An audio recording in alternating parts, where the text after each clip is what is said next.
Ironman.cz a vítejte u mého třetího vlogu. Tentokrát vlog bude na téma warm up. Pro ty, co neví, co znamená warm up, tak warm up znamená to, že to je prostě něco vždycky před CraftConem. Takže na warm upu bude Vidrail, Aty, Vlaďa Videos, Nitus, Freezy a mnoho dalších.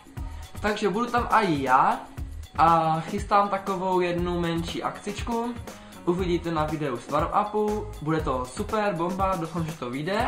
Koná se to zítra, což je v sobotu 17. Což je v sobotu 17.5. Já vím, že to točím tak trochu později, hnedka den předtím, ale včera se mi vůbec nechtělo točit. Bylo hnusně, chcelo, ale teďka taky chčije a nějak se mi chce.